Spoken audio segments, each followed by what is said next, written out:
রাধে রাধে। সমস্ত সাধুগুরু বৈষ্ণবের শ্রী চরণ কমলে আমার কোটি কোটি প্রণাম।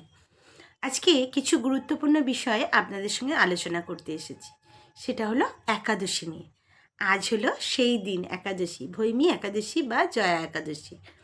তা একাদশীর ক্ষেত্রে আমাদের অনেকেই ভুল ত্রুটি হয়ে যায়। যেমন ধরুন, একাদশীতে আমরা কেউ কেউ রুটি, পরোটা, লুচি, কেউ বা সাবু, কেউ বা আরও আদার্স মানে সামাচাল অনেক কিছু খেয়ে থাকি আমরা।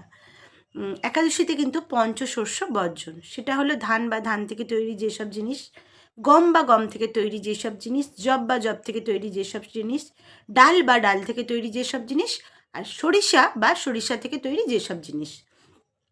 এখন কথা হচ্ছে যে সূর্যমুখী তেল আর বাদাম তেল খাওয়ার প্রচলন আছে, মানে শাস্ত্রে বর্ণনা আছে। এবার সর্ষের তেল নিষিদ্ধ, কিন্তু সূর্যমুখী তেল বা বাদাম তেল যেখানে তৈরি হচ্ছে, হয়তো সেখানে সরিষার তেলও তৈরি হচ্ছে। এবার সেই কারখানাতেই যে সরিষার তেল আর বাদাম তেল, সূর্যমুখী তেল মিশছে না, সেটা আপনিও জানেন না, আমিও জানি না। তাই বিশুদ্ধ ঘি অবশ্যই ব্যবহার করবেন। আপনারা যারা সাবু খান, এখানকার সাবু ছাড়া এখানকার প্রত্যেকটা সাবু কিন্তু ময়দা বা অ্যারারুট মেশানো। আমাকে ইস্কনের একজন খুব মহান ভক্ত এই কথাটি বলেছিলেন যে সাউথ ইন্ডিয়া ছাড়া অরিজিনাল সাবু কোথাও পাওয়া যায় না। এবার আপনারা বলবেন, আমরা কি সাবু আনতে সাউথ ইন্ডিয়া যাব? না, সেটা কখনোই সম্ভব নয়। সাবু ছাড়াও আপনারা বাকুইট মানে গ্রহণ করতে পারেন। ফলমূল তো শাস্ত্রে আছেই গ্রহণ করার জন্য, ফলমূলও আপনারা গ্রহণ করতে পারেন। সব থেকে উত্তম হচ্ছে নির্জলা।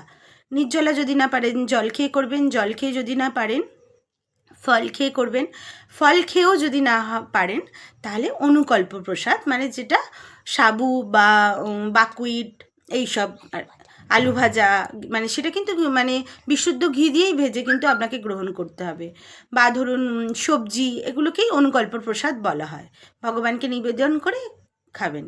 কিন্তু দয়া করে এই বাজারে যে সাবুগুলো পাওয়া যায় কখনো খাবেন না কিন্তু।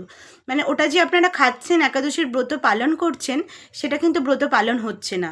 ওর মধ্যে অ্যারারুট বা ময়দা মিশানো আছে। ইস্কনের একজন মহান ভক্ত এই কথা আমাকে বলেছিলেন যে মাতাজি, আমাদের কাছে ব্রত হলো আমাদের সন্তানের ন্যায়। সেটাকে কিভাবে আমরা রক্ষা করব সেটা কিন্তু আমাদের ব্যাপার সম্পূর্ণ। তাই আমরা যেন অতি যত্ন করে মাধব তিথি যতনে পালন করি। আমরা যতটা যত্ন করে পালন করতে পারবো ততটাই আমাদের লাভ। যদিও কৃষ্ণ ভক্তরা লাভের আশা করে না, শ্রীকৃষ্ণকে সন্তুষ্ট করার জন্যেই সমস্ত ব্রত পালন করে থাকে।